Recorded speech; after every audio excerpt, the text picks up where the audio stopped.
this road with my head held high. Nothing's ever gonna break the spirit that won't die.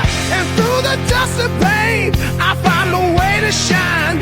Living wild and free, this renegade is mine. I am a renegade, and I'm never gonna fade. I am a renegade, hear the freedom that I make. Chasing dreams with my heart, tearing worlds apart. I am a renegade, and I'm never gonna fade. It's the Red River Valley Motorcyclist Spirit of America Bike and Car Show, Saturday and Sunday, May 3rd and 4th at the Alaris Center in Grand Forks. Tickets are just $10. Kids 12 and under are free with a paying adult, and veterans are free. If you want to get your car or bike or whatever into the show, call Scott at 406-899-5247 or Timothy at 701-739-1605. Our friends from the north, we're talking about you too. This is going to be an awesome show with over $90,000 worth of prizes. The Red River Valley Motorcyclist Spirit of America Bike and Car Show, Saturday and Sunday, May 3rd and 4th at the Alaris Center in Grand Forks.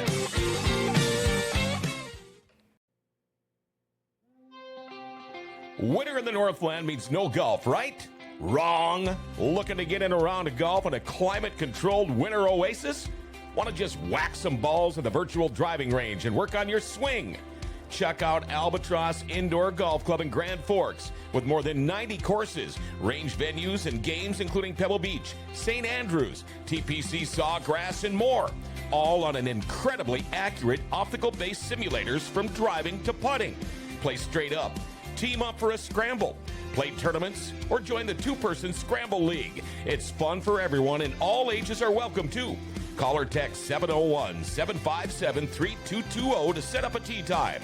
Check out Albatross Indoor Golf Club at the Columbia Mall, your home for the best indoor golf experience around.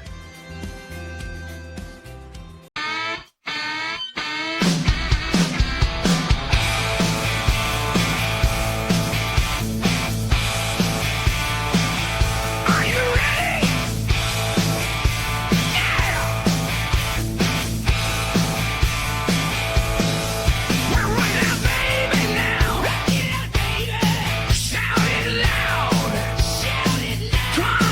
Come on, baby now.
freaky world, I'm gonna shine.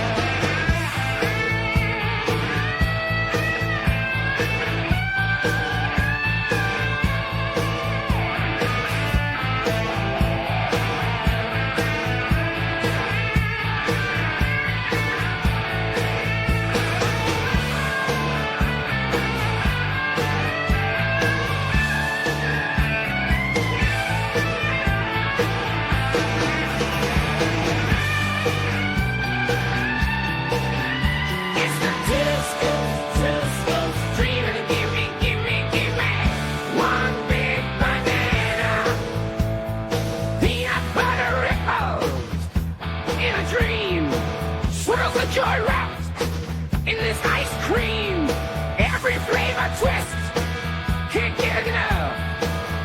Life is sweet when you're licking this stuff.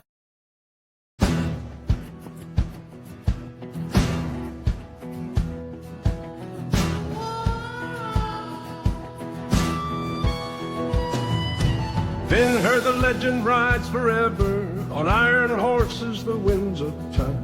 He's the road king rider, rev, rev, rev, forever in our hearts. Road king riders, oh, road king rider, rev, rev, rev, forever in our hearts.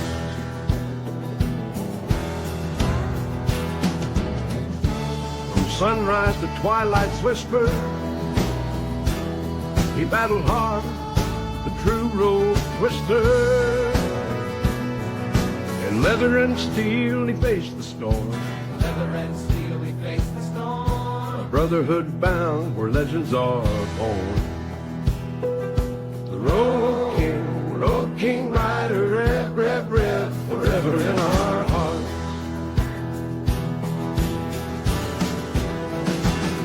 Through dust and fire, his spirit roams on endless highways. He calls them home. The open road, his final song. In every mile, his legacy strong. He's the road king rider, rev, rev, rev, forever in our hearts.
Thunder roared and the diesel sang.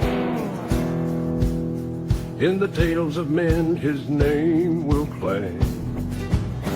Found freedom in the open wide field, with a heart of iron and steel as his shield. He's the road king rider, rev, rev, rev, forever in our hearts.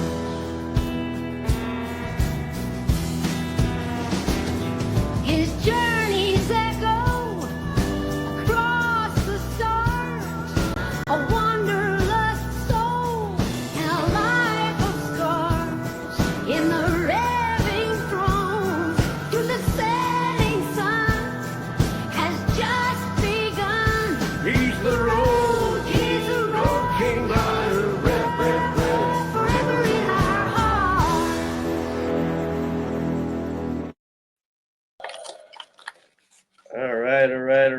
What's going on, everybody? What's going on, Bad Doug? How you doing? I'm doing fine on this Wednesday afternoon. Oh yeah, it's fine Got with a little you. cold. Nose is running a little bit. So you and John were hanging out Yeah, he today, had to or? come in and get this piece of equipment he bought off of somebody to make parts for his cars, and I went to pick it up with him. It was pretty heavy. Oh, okay. Well, So that's he asked me cool. to take a ride with him, and we left. We went to go pick it up, and he's in Well, town for a little bit. He had to go do some things at his bar. Then he had to go pick up his grandson for staying for the night. oh, okay. So he had to come visit with you anyway. Yeah. I don't know how far of a drive is it from where he lives to your place? Not long, hour and a half. Oh, hour and a half. Okay. See, makes it seem like you guys are so much farther away just because you're Uh, two It states away. seems like we are, but sometimes an hour and a half could be forever when you're busy, you know. Yeah. That's Like true. he's only 20 minutes away from my camp. Oh, okay. Yeah, From my your camp's like real close to him. from your camp. What do you mean? You mean you have like a campsite or something? Or? Yeah, I have a camp. Yeah, big camp. Yeah, I have a Oh nice wow. trailer right by the ocean, right by the water, the lake, whatever. Oh, that sounds nice. Yeah, it's right by his place. He's on the other. He's on the Ohio side. I'm on the Pennsylvania side. Oh, you never told me you had a private land anywhere. That's Yeah, I have a nice piece of property. It's got 4 bedrooms, 2 bathrooms. Nice place. wow. Well, you might have to do a tour there sometime, or whatever. Shows around. Oh, 'Cause it's that's awesome, man. Good fishing. jeez. Nice place to fish. Got a little boat, you know. Go out on the water. So with having your own property and stuff, do you have to abide by the rules of the state, or can you fish as much as you want? Well, we have to abide by the rules of the state, but you can fish anytime. Your license is Okay. good for the year. But the DNA could still come, or DNR could still come to your place and ask you some questions. Oh yeah, they can come anytime. Yeah. We're in a Okay, I private place. We're in a private place. We basically police it and everything ourselves. oh okay. Well, because I know how the DNR are around here, and because we have a lot of state parks and whatever and whatnot. And it's like they get. I've heard of them going to people's houses and stuff. Just like for things or whatever. Anywhere where there's wildlife. Somebody reports you doing something wrong, they will come Yeah. to your house. Okay. But we don't. We all abide by the rules. Everybody up there abides by the rules. Oh, okay. Well, that's all right. Like we All right. police it ourselves. The state police are our policemen, and they barely come and bother you unless you're really doing something stupid. Sure. Like Not that I think that you guys would. we could blow off fireworks. We could do shoot guns, do whatever you want. But if you start being an asshole and doing it at 3 or 4 in the morning, of course you're going to have trouble. Yeah. Is that where you go for like your 4th of July holidays and stuff? Is that where you Oh go yeah, camp? I'm up there every weekend just about. Oh, okay. Wow. I'm jealous now because that just sounds like a fun time. And my Fun neighbors, time in my aunts and uncles used to be all the way around us. We used to have all my cousins go up, and they were close to us, like next door and across the street. And now they're all dead and gone, and the cousins sold it. We're basically all the neighbors up there. They all come to our fire pit at night. We get drunk, have a good old time. Sure. We're the local neighborhood fireplace. Sure. Everybody Yeah, comes for the entertainment. I give them a lot of entertainment all weekend. yeah. Hold on there, Bad Doug. Who's this? Hello? Make sure the phone's working. Oh yeah, no, it's working. What you doing? Nothing. I'm doing a live interview right now, so I just heard your phone ring. Can I call you back here in about half an hour? Yeah, we'll go back. It's no big deal. Okay, I'll call you back. Bye. That's just my brother. It's out. I think he's hanging out.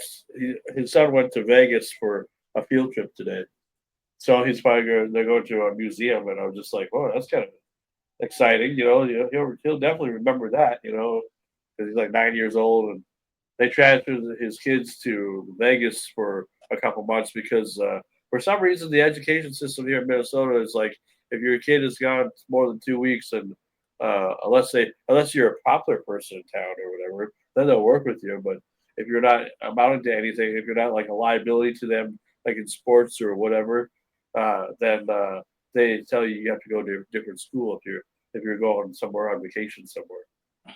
So That's crazy, huh? yeah, because like I mean, I didn't think my brother wanted to go through all that bullshit, but he's been in Arizona for the last almost 2 months here, staying with my folks. So I still hope I've been trying to convince him to go to WrestleMania, but even just to drive around, just to look around, and he went to that one cafe I did suggest to him though.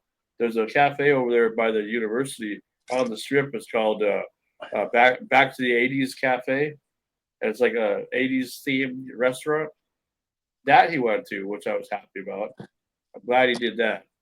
Yeah, Like, that's a cool. lot of food. That's the one place I would definitely go if I was there. And if I ever get a chance to go, I will be going there. That sounds like a lot of fun. I want to go to Vegas, but I'll never make it there. Why It's not? not my cup of tea. I don't gamble. I can imagine you wearing a fancy suit, like a mobster suit, whatever, and just kind of My fedora. I always have my fedora on. yeah.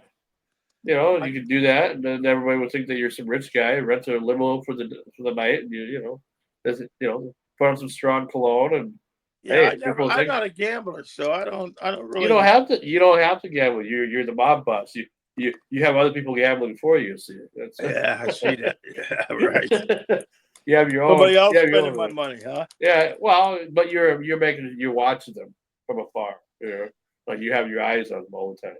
I'm heading to Florida next Saturday night, so I'll probably be doing the podcast from Florida next week. 2 weeks. Okay. Yeah, that's fine. That's fine. I'm trying to get us some guests. There's a possibility that I'm working on right now for Monday. His name is Sean Cassidy, and his father was Ted Cassidy, who played Lurch in the original Addams Family. You rang. Yeah. So if he said he's interested, I talked to him last night about it. I just got to confirm that he'll pop up here next Monday, and if he does, that'll be our guest for this coming Monday. I know I haven't really been working that hard on getting a lot of guests. It's just that we're almost done with the show for the season, and I'm just kind of, and like I said, other things have happened and everything. So it's like my mind's been kind of. But now that we're getting back into it, I'm going to try to work on it this weekend to try to get us some guests ahead of time, so that we at least know what's happening, because we still got like 8 episodes left to do, at least, or seven or 8 anyway. So. But were you able to look up any info about Paulie at all? Nothing come up. Well, I mean, like on his Facebook page at least. Oh, I didn't look up on Facebook. I just looked up. I just Googled him. He's done like some independent horror like films. me. There's not much about me on there either. Which is surprising because I figured there would be a shitload, but there's things you just gotta know the right stuff and whatever. But it's okay because it's an indie guy. There's somebody who a lot of people probably don't know, and that's okay. On this show we talk to everybody. As long as they've done something with entertainment, that would get notarized by people. It's okay. We've talked to some of the biggest, and we've talked to some of the smallest, and we've also talked to some people in between. So. It doesn't mean that the show is starting to suck just because we're going we're talking to somebody independent. I mean, this means the show's getting better because of that. Yeah. I think anyway. And I don't rate my interviews anymore on who I talk to that's famous or not, because I'm happy to do interviews with anybody as long as they've done something with entertainment in one way or another. Because I can't find the magnifying glass here on Facebook. What the fuck's going on here? But he said he'll be hopping out here in just a little bit there. Okay. Well, I'll try to find something real quick here. Ba-ba-ba-bum-bum-bum. Yeah. But other than that, yeah, everything else been going good. We had a good show. I mean, I appreciate your kind words, the other day because of what we were talking about, and the whole situation. And I looked at, I listened to him a little bit after our show was done to see if anything else was said, and nothing else was said. So, I'm probably just going to drop it for now, and don't think anything else will come of that. But it's like, it's just people like that, I was just surprised. It surprised me that people are allowed to be like that. This guy, I've never heard of him prior to being introduced to him. He's a So jagoff. I wouldn't even let him fucking bother me anymore. no, I don't. I just I just want to tell you that I I appreciate wanna everybody. I wanna fucking I want to get on there and say shit about him desperately. I want him to say something to me back. That's all I Sure. want to do. So I'm going to have a personal words with him someday. I'm going to let this cool off a little bit, and then I'm going to get him. So you don't think it's you sending, you Oh, sure. sending him after him. You know what I mean? That's why I say in this separate situation, you'd be the perfect. You could dress like a mob guy, to say and I'm going actually to get him. have him believe that you're part of the mob. Like I'm you're just really going a to mob. keep on cutting this fucking show down. Like, wow, what a shitty ass show you got here. You know Well, what I mean? yeah, all you guys' feedback was pretty funny after we talked about it. All the jokes that were made after. But I'm going to get him. Just wait. But other than that, yeah, I mean, I do appreciate all that, and but what's Fucking nice about what we're doing is that I'm proud of us. I always have been. That's why I say what I say on the show, because it's like we really got a good crew of people, and it's like everybody seems to care whether they're on here all the time or here and there, and it's just like that's why I know that I'm doing good work, because I know that I'm doing good work, or else we wouldn't be doing this right now. All right, our guest has arrived, Mr. There Paulie you Allen. go. Hey, what's up, man? Welcome. Doing well. How are you guys doing? Oh, we're doing very, very well. Let me get the Peachy banner down Keen. here a little bit. There you go. Perfect. Well, we're honored to have you here, Paulie. Sorry that Monday didn't work out for you. It would have been nice to have you on Monday, but that's okay. We feel time. Oh, hey, it's my pleasure to be a part of this. Oh, that's awesome. Well, this is one of my crew members. This is Mad Dog. He's a very important part of our show. He brings a lot of the humor and a lot of just kind of the crazy nonsense, and we need guys like that. And he's I'll let him tell you about himself. Mad Dog, go ahead and introduce yourself. I'm an ex-professional wrestler from Pittsburgh. I just recently was put into the Pittsburgh Hall of Fame here in November of 23. They inducted me into the KSWA Hall of Fame for my little body of work I did in the professional wrestling scene around here. I did a lot for Make-A-Wish, and I wrestled some pretty big guys in my day, but all in the church hall scene, I got nothing out there on YouTube or nothing, because when I was wrestling, we didn't have these camera phones in our faces and that, Nobody had one of them big projectors. We didn't get nothing out there. I got a lot of VHS tapes. Someday I'm going to switch them over and put them out there on YouTube. But other than that, yeah. So I wrestled some hardcore shit in little gyms and around the world, I'm pretty sure you had to do that too. Starting out wrestling in people's backyards, wherever I could get a show, I'd jump on it, But, Oh yeah. So where did you start your wrestling career at? Yeah, I started my first show was in November of 2017 in a little city, and I do mean little, called Ulitic, Indiana. And the way that I got my start was certainly not the way I recommend others get their start. They were short a guy, and they knew that I had an amateur wrestling background. I never stepped foot in the ring, and I was transparent with them about that. I'm like, look, I've done amateur wrestling. That's what I know. I don't know professional wrestling. I've never been in a ring, but I rather stupidly or smartly, I agreed to it, and it was one of the best experiences of my life. And I had already been in love with professional wrestling ever since I was a kid, and it just made me appreciate it so much more. Learn on the fly. Yeah, trial by fire. And it was just such a great experience. And I started to do some training after that in the Ulitic, Bedford, Salem, Indiana areas, and they continue to allow me to do like smaller matches, or rather it was gauntlet or battle royals, and that was how I got my start. I've never done anything like on a federation scale. I've mostly just stuck to the indies, and at this point, like I really wouldn't trade that for anything. It's just been such a wonderful experience, and That's how to I still started out. I started out on the battle royals, the little Mhm. church hall scenes, like with maybe 100 people in the crowd. That's what you have to do when you're green, man. No one wants to work with you. You're stiff. And when you start getting the bigger shows, they start throwing you in with the bigger people, you know? Yeah. I think my third show that I did, that was a wild ride, that one. So it was a battle royal.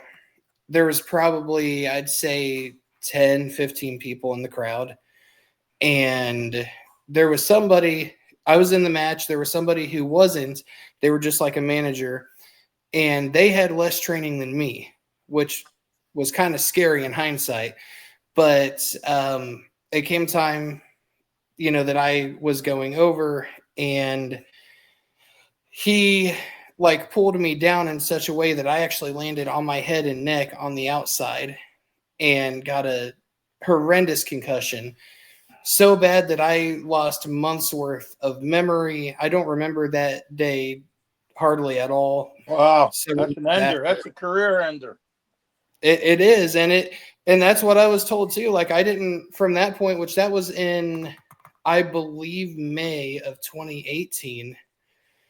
I didn't get to wrestle again until 2021 on Father's Day. Wow. That's why, I always advocate for proper training, because it's most essential to protect yourselves, protect everyone that you're working with, and that could have paralyzed me. It could have killed me if I had landed much worse. So I'm saying blessed a few more inches, you probably would have lost the use of your arms and legs. Yeah. That's why they always teach you to tuck that chin in, man. You got to have that chin tucked between the chest. Mm-hmm. You want to land on your shoulder blades more than your head and your neck. But who knows? They say, oh, you learn how to fall. There's no learning how to fall when you're coming out of the ring uncontrollable. No. I mean, you go to where your body's going. You know what I mean? Yeah, that's for sure. And why did they throw you in with somebody that wasn't properly trained? I don't understand that. Well, he wasn't actually in the match. He was a manager. Oh, okay. But why did they thought it'd be a good idea just to to put you in to make that happen anyway for an indie show? Well, it was the reason that it happened to begin with was the person he was managing was struggling to get me over the top rope, because I'm a bigger guy, and I was actually even bigger then. And he was just struggling to get me over. And so he was doing it, I think, just to try to help his guy get me over, but didn't work out how either of them wanted. Wow, that's something. You could have been dead, my man. I've seen a lot of people go down hard that way. I got very, very lucky. Very lucky. That same show, there was a dude who landed bad on his leg, and it didn't quite go in half, but he broke it, and you could see like his bone was pretty close to sticking out of his boot. Jesus. Because he landed really hard, and it was a Sid Vicious WCW incident. I was just going to say that too. I was just going to put the comparison together, because nobody will ever forget that event. I tell you. Oh gosh, when that was advertised, I remember watching when I finally got to watch the WCW pay-per-views when the WWE Network came up and whatever. Yeah, I watched that, and I was just like, man, I still can't. That was horrible. Yeah, and then the guy's career kind of went down. Like the guy's career kind of went downside afterwards, because it was never the same again. And then he died unexpectedly because he had cancer or something. It's like, what the fuck? Did a show with Bundy when he did that. He broke his leg. That ruined his career. That was the last show he ever did. I went over the rope with Bundy Bundy hit first. I landed on Bundy. He broke his leg. That was the terriblest thing I ever saw. And it wasn't me who broke it because I landed high on him, but it broke. Yeah, that's terrible, man. Especially now you get older like me. They want me to get back in there. I'm like, you're out of your mind. See, I even dyed my mustache because I was supposed to induct people into the Hall of Fame last week, and I couldn't go. And I was pretty mad at myself because I couldn't go, but I had to work. But and they were supposed to do a little spot in the ring where I was going to go after this guy who was my nemesis while I was at the Alliance. And he has the belt, and that's the only belt I never held in Pittsburgh. So I was supposed to do a little gig with him, knock him over, and pin him. And then he was supposed to have a grudge match to get his belt back, but I couldn't do it. There's no way. I just got 2 new knees. I don't want to fucking knock them off my leg. Yeah, no kidding. I mean, you don't want to go back to where you were. Remember I'm 65, man. Them days are over. See, the thing with Mad Dog is he thinks he's 25 still. You know, yeah, inside look at that guy he's still back there. 25. That was me. That guy behind me there. Yeah. I feel like I've seen that picture somewhere.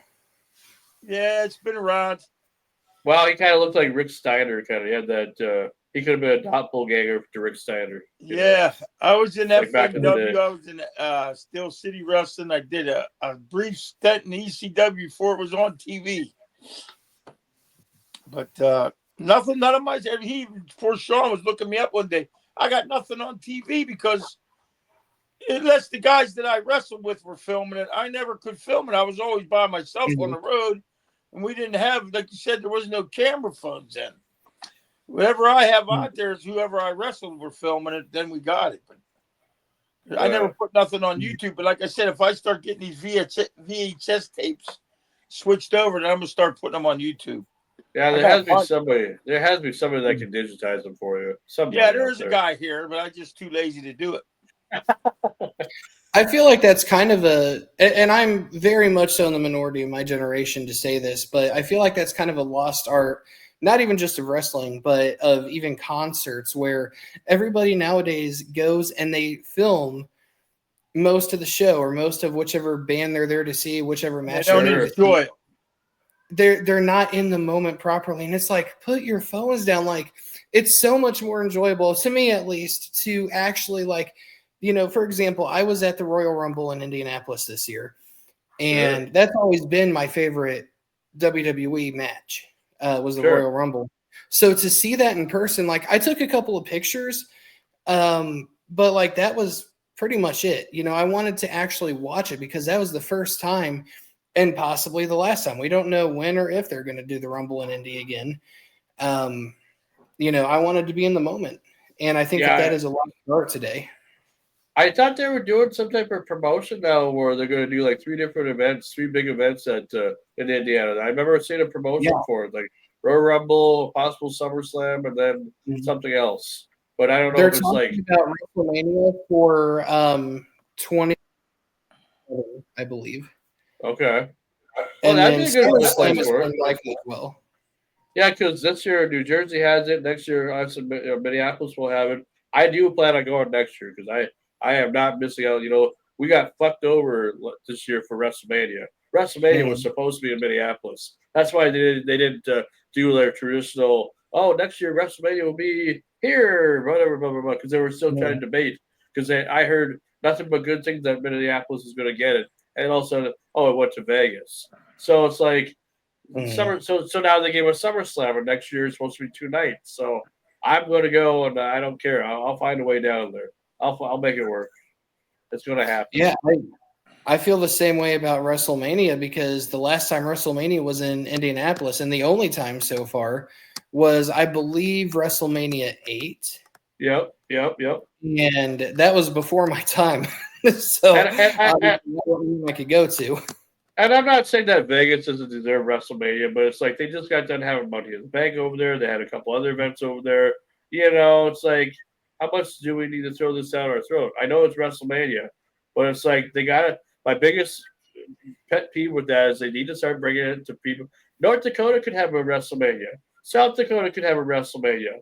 Hell, Wisconsin could have a WrestleMania. There's big enough venues I mean, but nowadays the WWE wants to be, oh, if we can't fit more than 1 million people in our venue, we don't want to do WrestleMania over there. It's like the Fargo Dome would be perfect for it in Fargo, North Dakota. And, it could probably fill maybe 10, 20, maybe 20,000 people, maybe. You don't need a big ass crowd, for WrestleMania. I mean, it'll fill it, but I mean, why do we need 80, 90, 100,000 people, just to do a WrestleMania? Because back in the day, you didn't have to. There was smaller WrestleManias too, and we can't forget about the one in 2020. That was the smallest of them all. Right. So yeah, and if they get so many pay-per-view, they can make up for the pay-per-views. They don't have to have them. And people will watch it because it's all on Peacock and stuff and whatever else. And I think they kind of fucked themselves a little bit with that. They should have charged people for those type of pay-per-views a little bit, just a little extra. But that's okay. They charge us enough for Netflix and everything else. So I'll be satisfied with just paying my yearly subscription for Peacock anyway, for as long as it's on there. So, but anyway, Paulie, yeah, you're not only are you a wrestler, but you're a musician and you're an independent film director. So where do you find time to do all these different activities and stuff? Man, I tell you, I don't know.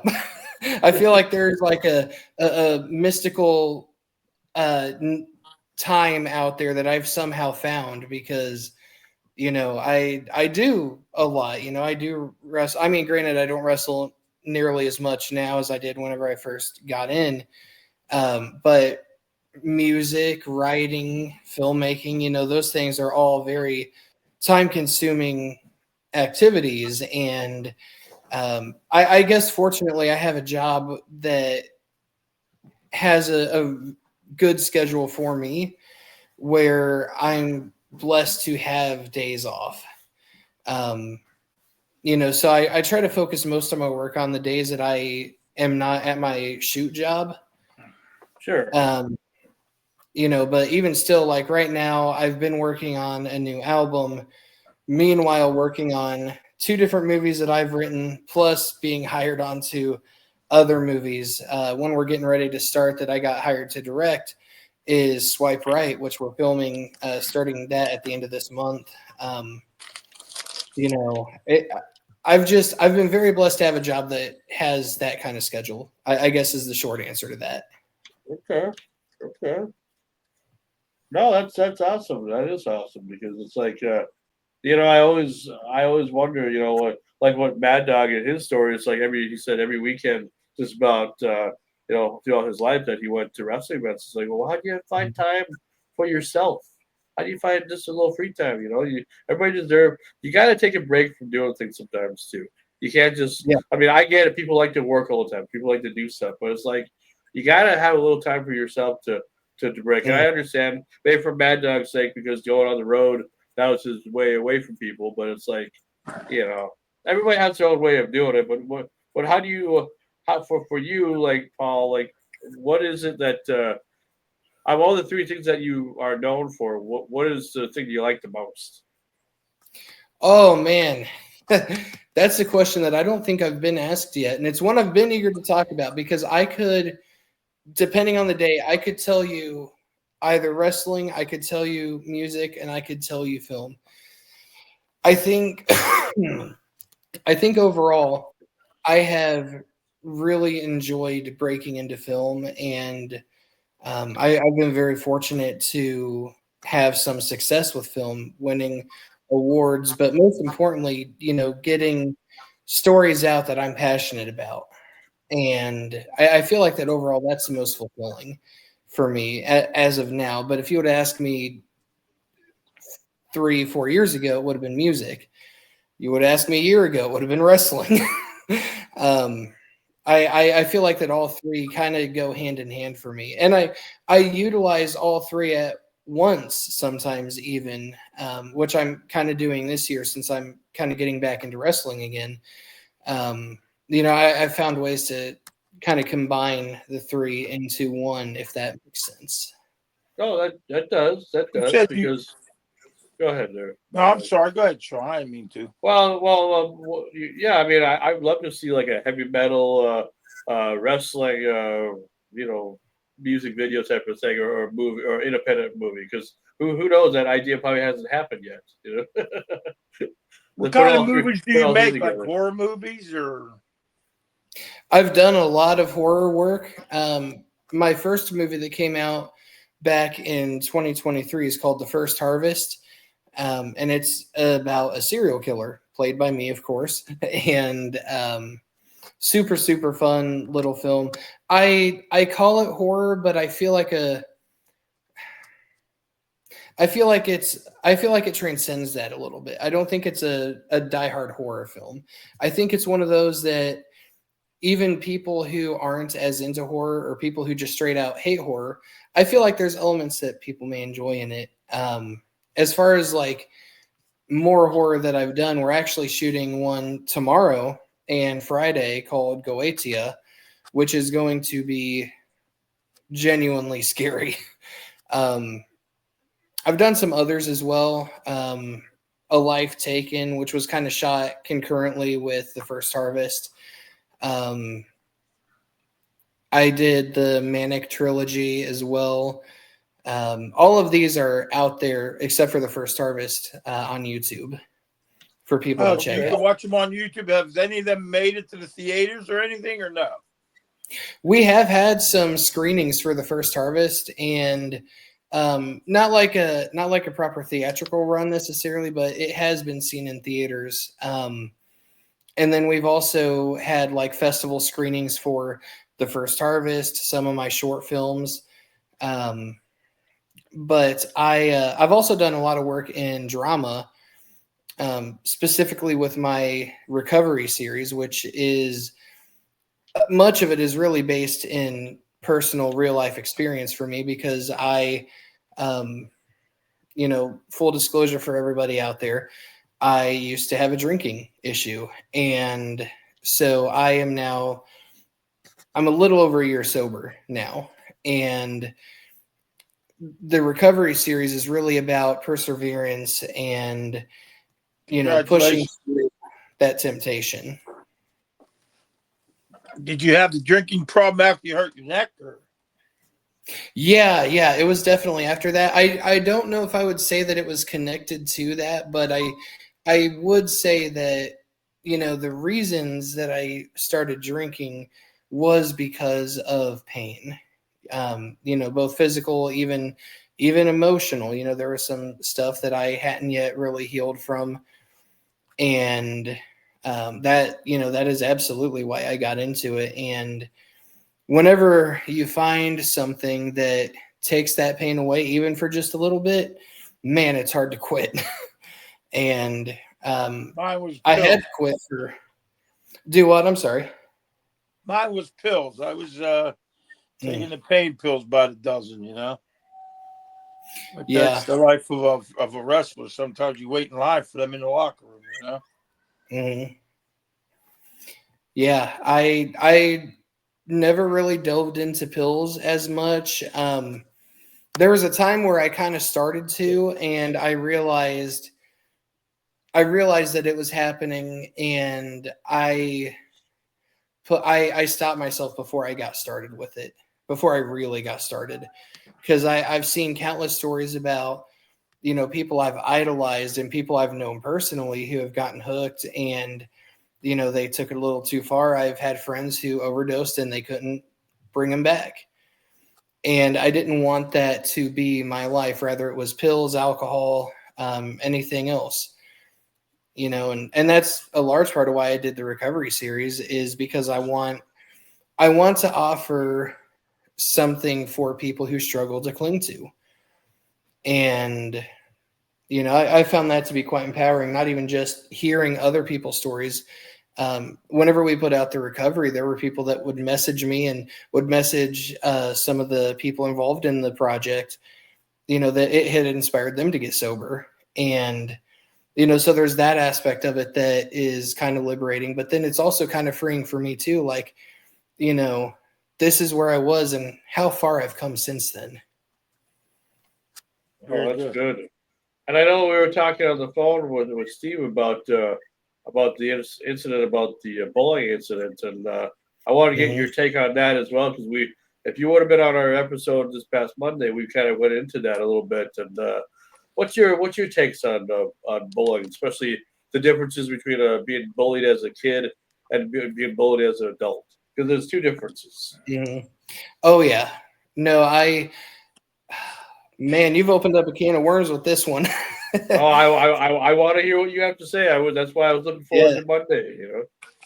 Yeah, it's so I grew up being bullied heavily in school. Um, I was often bullied for my size, or I always struggled with learning in school, and that was targeted. We realized later, a few years ago, that it was because I'm dyslexic and struggled to read because of that. Um, but people picked on me relentlessly in school, and I feel like that my take on it is more often than not from the bullies that I've since spoken to, because some of them have come forward to make things right with me, which I highly appreciate.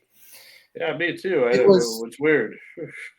it was in their cases, at least, it was a matter of they were basically dishing out what they were receiving at home or wherever they would be outside of school, and it was a way that they wanted to regain control, basically. And that is by no means a justification. And I'm grateful that the ones that I've spoken to have admitted that. I wish that is something that I understood more whenever I was in school, because it pushed me to the point like I had to go homeschooled. And if I had realized the pain that some of those people were in that were bullying me, I may have tried to take a different approach, because there was a period of time where I started dishing it back a little bit. You're going to pick on me, I'm going to pick on you worse. Sure. And that wasn't a mature response on my end whatsoever, and I deeply regret that. But it certainly,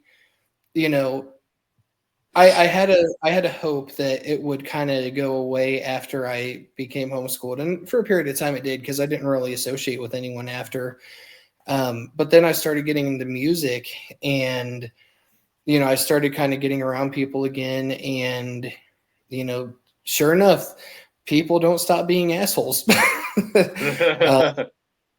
It's one of those things that if you can, you just got to let it roll over your shoulders. Otherwise, it's going to torment you and stick with you. And that doesn't hurt them. It only hurts you. And I'm still learning that. I'm still not good at it necessarily, but I think that a lot of it would go away if people would seek proper therapy and help for different things, because that, from what I've observed, that is the most frequent cause. Obviously there's some mental illnesses that cause people to act out in strange ways, abusive ways. That's a different story, but that's my take on it, I suppose.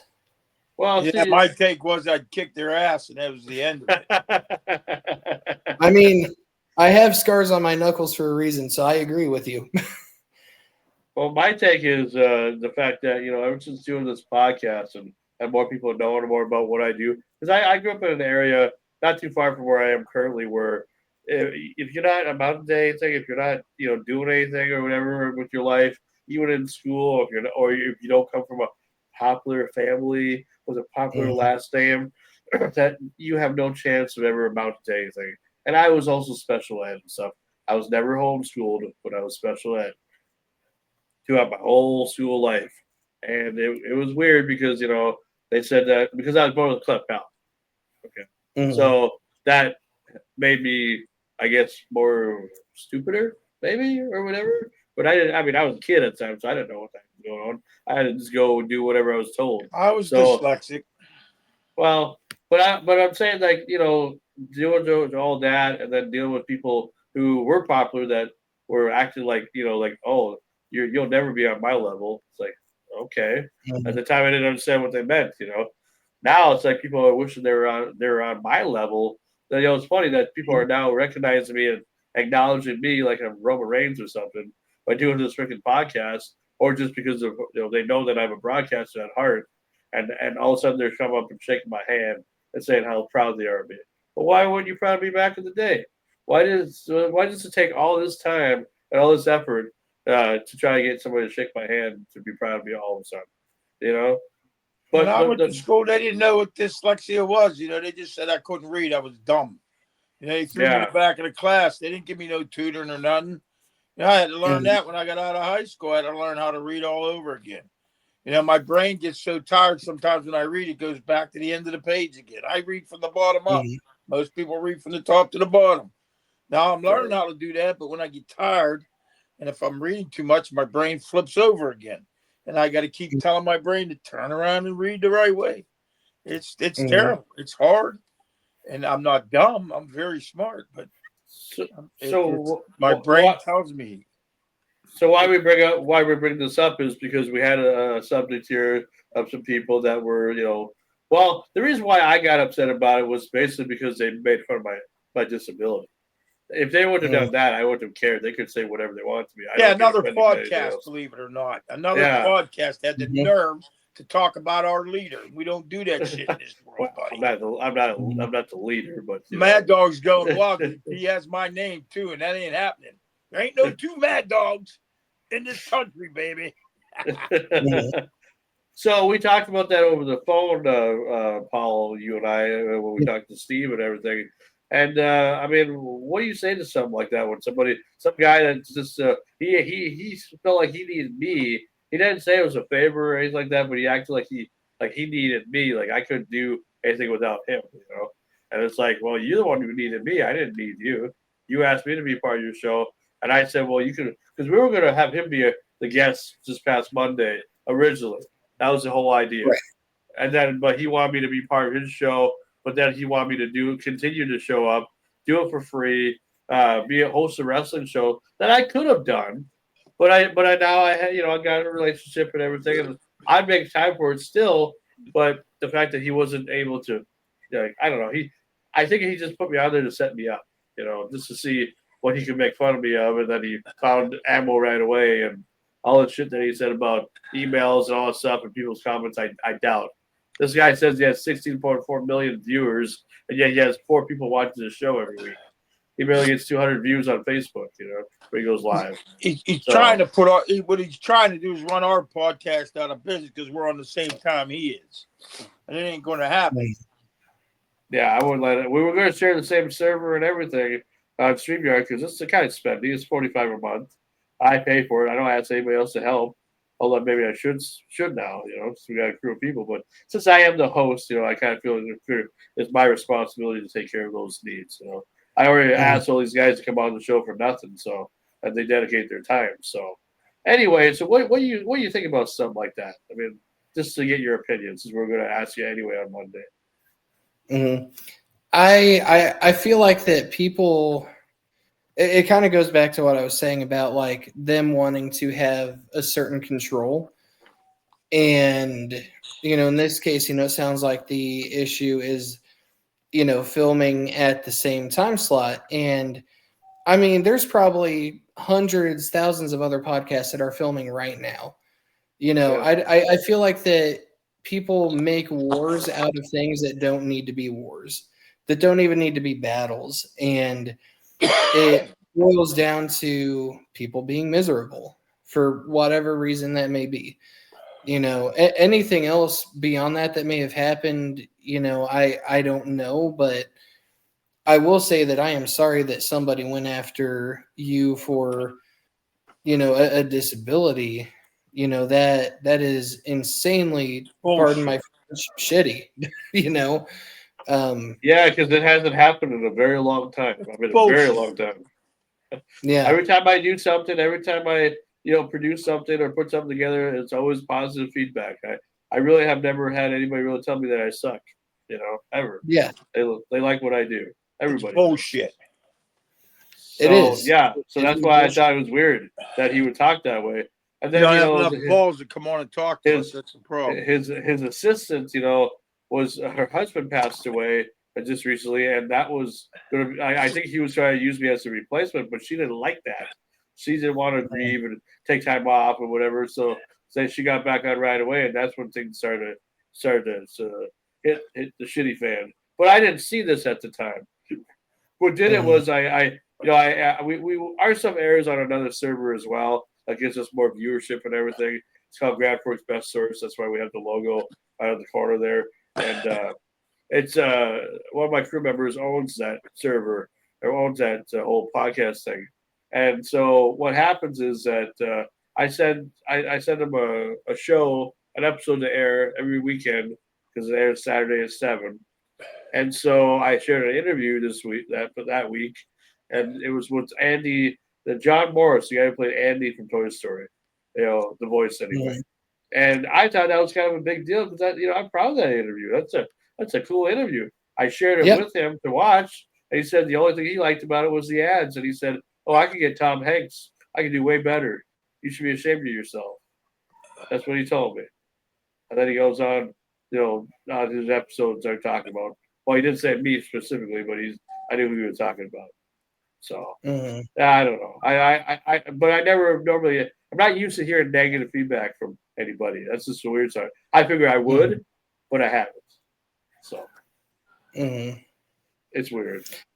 As awful as it is, the best bet, like I said, is just to let it roll over your shoulders because at the end of the day, they are not worth your time or energy. Oh, absolutely. Absolutely. If people treat you in any kind of inadequate way, they are not worth your time and energy, period.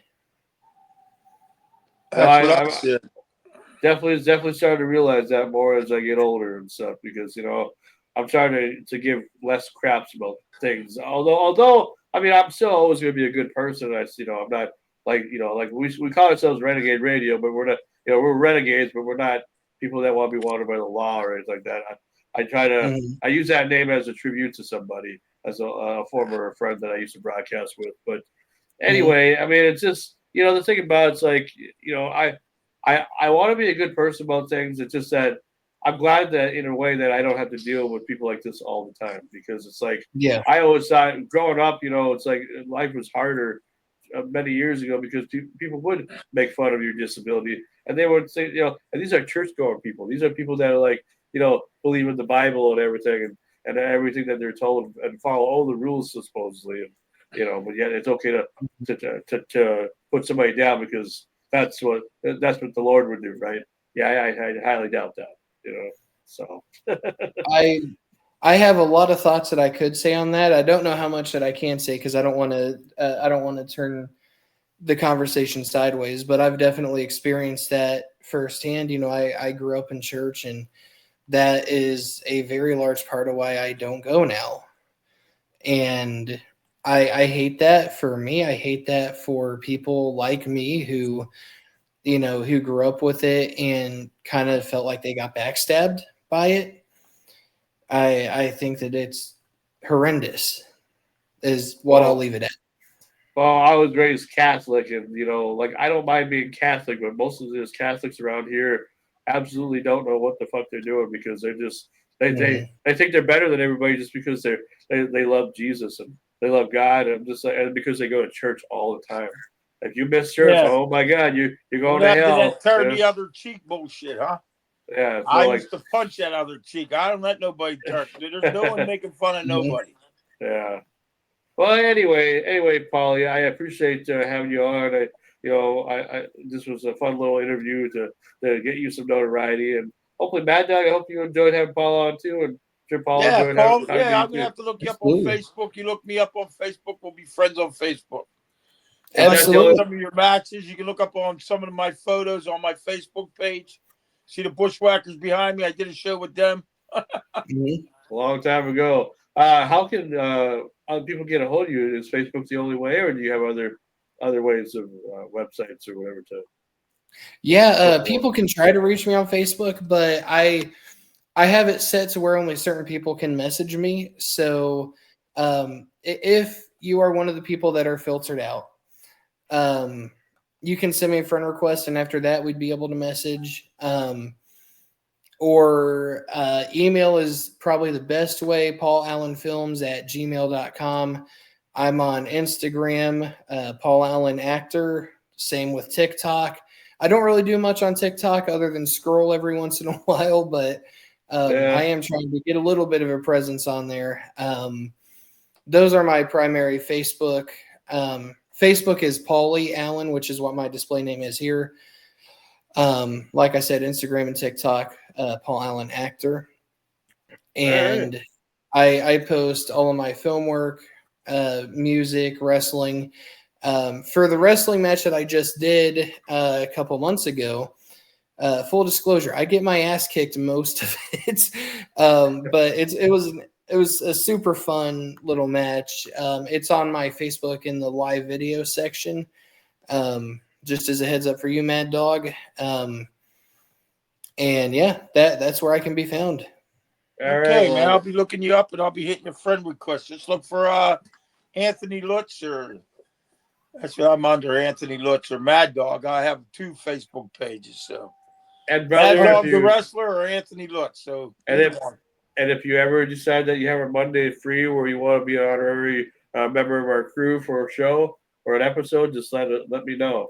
Let me know ahead of time that you can make it, and then we'll have you on for the whole broadcast. Absolutely, it'd be my pleasure. Because we interview celebrities and we have a good time. We always we had Ahmed Johnson on not too long ago. It was a great interview, man. Mm-hmm. Yeah, Duke we had Duke the Dumpster Drosy. That was fun. And oh yeah, I met Duke. He's awesome. Oh yeah. Mike is great. He's a good guy.